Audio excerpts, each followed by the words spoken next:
Well, hello everyone, my name is Stephen Bell, aka Stakui, and I am very excited once again to welcome you all to another official dev diary for Aura History Untold. Now, just as a heads up, if this is your first time joining us, make sure to subscribe and hit the notification bell in order to watch new episodes as soon as they debut. But today, we are honored to be joined by the one and only Dorian Newcomb, the art director at Oxide Games. Now, he is the guy who helped to shape the living world of Aura, and I cannot wait to learn more about it. So Dorian, welcome to the show. Hey, thanks for having me, Steve. I'm really happy to share with folks what we're doing and the kind of stuff we've had to do to make the living world exciting for players of Aura. Now, before we dive into the world of Aura, we need to know a little bit more about you. So I have to ask, what were some of your favorite games growing up? I mean, after all, you're in the gaming industry. What inspired you? And did any of that transition into this game? Yeah, for sure. I feel like it's impossible to make games without being inspired by game makers and games themselves. And my earliest memories playing games were games like Pac-Man, which were very Twitch-based. And then as I got older, I started playing Infocom games and games that involved a lot of writing and head thought. And so by the time I started my first job, I had a bunch of friends that wanted to introduce me to RTSs like Warcraft 2 and a little game called Civ 2. And so all of my love of art history, all of my love of like Twitch gaming, and then all of my love of like strategy games really led me to sort of pursue strategy games as a main focus. And it's one of those things that's hard. I still play a lot of games that are action-based, played a lot of Quake at my first job. But there's a real love between me as a person and the kind of strategy games I play. I play a lot of board games as well as a result. And I like to think that the best of my experiences help inform my decisions day to day, but it's always hard. But there's a ton to be inspired by right now. It's a great time to love games. That's awesome. And obviously those were the first games that you were playing. What was some of the first projects that you made? Like, what did you work on first? For sure. Funnily enough, the first game I worked on was a hex-based war game that no one has played, but it's called Semper Fi. And it was a military strategy game that had stacked units and combat. And I had no idea. At the time, it was late 90s, and I was the one artist on the team for about a year and a half as my first job, and then we hired other folks to help with menus and other things. But it was great. Learned a lot about how games were made, got into a lot of rooms with one engineer, one game designer, learned how to solve problems. And I had no idea, like 15 years later, I'd be working on hex-based strategy games that were a lot more important and were going to be a lot more It all comes full circle. Yeah. And with Aura now, I'm really excited because getting away from hexes and doing a more organic world and creating a world where people can make choices that feel real and like match the maps that they've seen in their books that they love. Really exciting. Oh, that is awesome. Now, I love maps. That's always been my thing. I really love maps. What got you to work at Oxide Games, though, of all things? All the founders I had met while working on Civ 5 together. And we sort of like took a hiatus. Like, you have a pretty big game, a pretty big, it's sort of like in your life, you have these little success matrices. You're like, I want to work on a great game. I want that game to be received well. And sort of had that. And so after that, it's like, what do I do next? And I started working with a friend, found our own company, built an RTS game, sort of got that out of my system, and then got a call from one of the founders over Thanksgiving, said, there's a slot open for art director. We'd love to have you join. And it was like right after the pandemic started, and I was like, could not be more excited because I loved working with them 10 years ago, 12 years ago, and to be able to work with them now on something that they own is awesome. That is very cool. What kind of advice would you give to people that are also trying to do a similar kind of thing? Maybe not with your exact story, but like getting into the industry as a whole. I've learned a lot from friends of mine that did and pursued acting because the actors I knew would always talk about every minute is an audition, even if you're not auditioning. Everybody that you meet, everybody on set, the assistant producer, like make sure to take care of every relationship and treat everyone decently because you don't know who's going to be in charge 5 years from now. And so like the number one thing is, find people that you really like, find people that communicate well. You need to find people that want the best for you, right? Like those are obvious things. But then once you get a shot at making games, whether it's art or engineering or design, treat everybody in that environment as good as you'd like to be treated yourself so that when opportunities come up, people think of you. That's, for me, that's the number one thing, is like try to make sure that you treat people outstandingly.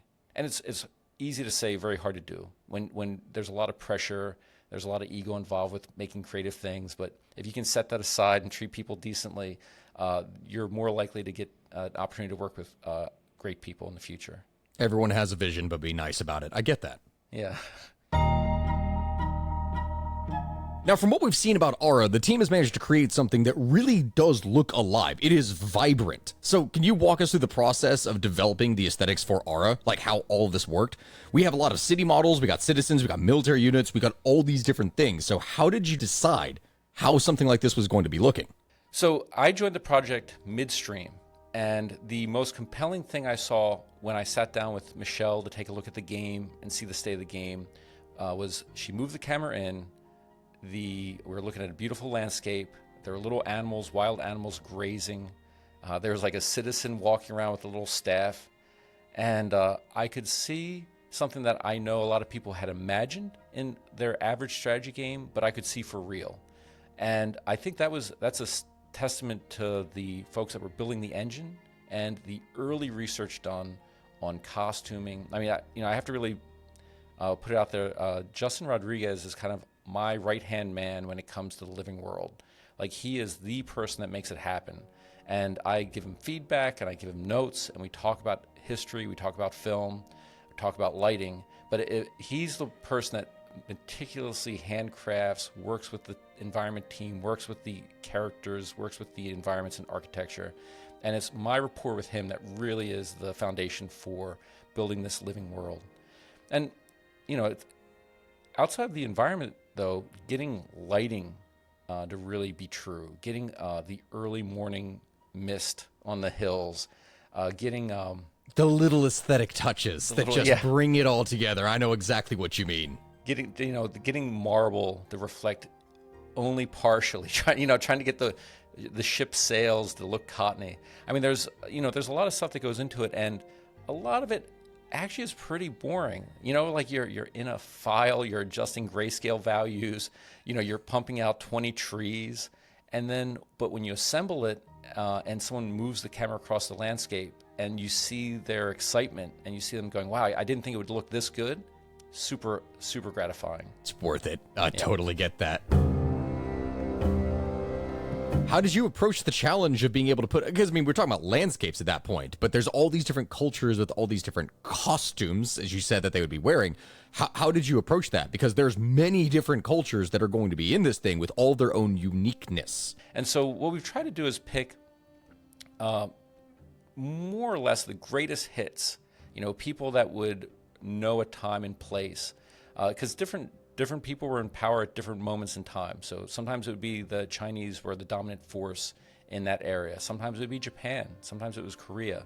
And trying to pick buildings and architecture that sort of represented the best of the regions and the best of the nations. Because it's going to be hard to, if you love Indian history, it's going to be hard to represent all of India in history. Oh, yeah. But you have to pick and choose. So we've decided to try to give you a smorgasbord of amazing cultural moments in history. Make the art great, let you have a fantasy about how it looks, and we're going to try to support your input as much as possible. I think we've been pretty clear with our goal is to give modders the ability to dream bigger, and we plan on supporting this game for a long time. We're not going to, what you get right now isn't going to be the game that you play 5 years from now. We want to make sure that there's a lot to see, a lot to do. And we're going to be looking for feedback from players as well. So I'm excited about showing what we've done, because I feel like it's just the tip of the iceberg, even though it looks complete. I think there's a lot more we can add. And just like history, you can always find out something new. You thought you knew Roman history, but wait until you find out why this political moment happened, or the Three King period, or whatever. There's always more you can find. We're talking about history at this point, and research goes into this a lot when creating costumes and settings and everything. What did your team do in order to be able to ensure that there was historical accuracy? Well, that's always the toughest thing, because our game isn't purely history. Our title is Aura History Untold, so we're trying to be a launching point for people to reimagine history, to play scenarios that they wouldn't play, to play as leaders at times that wouldn't exist. And so we want things to be true, but we're not a history simulator, right? And so it's like, how do we, and there's a lot of care that goes into making sure that we research things well, research costumes, know the person's history, but then we were putting a little bit of a modern flavor on it, and we want to do that with respect. And I think that's just, and a lot of that's just thoughtfulness and assigning those tasks to the people on the team that we trust. And we have a lot of people here. I mean, one of the advantages when I joined this team is the number of people that really love history here is outstanding. Like sometimes you work on games and they're like, well, I like sci-fi, but my main focus is fantasy.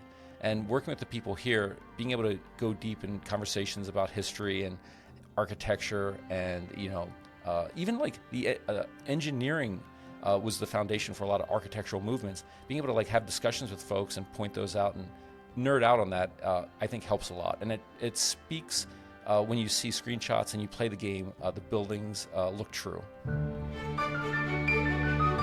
And obviously people are nerding out. What's your favorite part? What's like your favorite element that the art team is able to put into the game? Well, you've talked about a lot.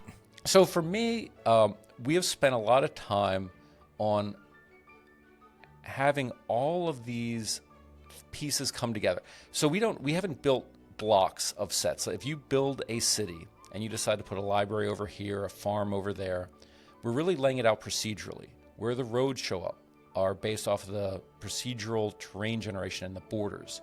And so as you build, you have these very difficult geometric problems to fill the spaces to make it look cool. So my favorite part is when I've built, I've played the game for 20, 30 turns, and I see my choices reflect in the world, and it's dynamic, but it looks like it was built by little people building a structure. The roads work. I zoom in, I see them walking around the roads. I see the farm and the field growing organically using the resources. For me, it's the big picture of how all these components come together uniquely. So I can take a screenshot, I can share that with friends, but the next time I play, it's going to look completely different because it's a different map. And it's that big picture, especially, and then the lighting and the time of day and stuff. It feels historically, it reminds me of how I imagined Middle Earth as a kid in a lot of ways. Like I've been rereading Lord of the Rings to my 7-year-old, and they talk about like Frodo walking through the fields, and it's that same idea of like the world's a big place, and he's about to embark on a journey and see a bigger world. That's how I view our game. It's like we're introducing you. Start very small. Here's a little bit of a landscape. Here's some wild animals, and every decision you make, every building that you create, every area that you explore broadens your perspective of the world, and you get to see your impact in there. And that's really what I love. Sorry to go on the Lord of the Rings tangent. No, the world is alive. That's the whole point of it, and I love that. All right, everyone, that's it for this week's episode, but come back next week for part 2 of our discussion with Dorian, as well as some brand new gameplay footage of Ara's Living World. Make sure to drop a comment letting us know what it is about Ara's Living World that you're most excited for, as well as what it is that you would like to see covered in future Dev Diary episodes. After all, we are going to be putting out a new episode every single week, and there is a lot to cover here. And if you haven't already, make sure to check out Ara on the social media platform of your choice, because in addition to Ara news and updates, we're also going to be giving away PC Game Pass memberships each week on both Twitter and Facebook. Thank you, all of you, and we'll see you again next week.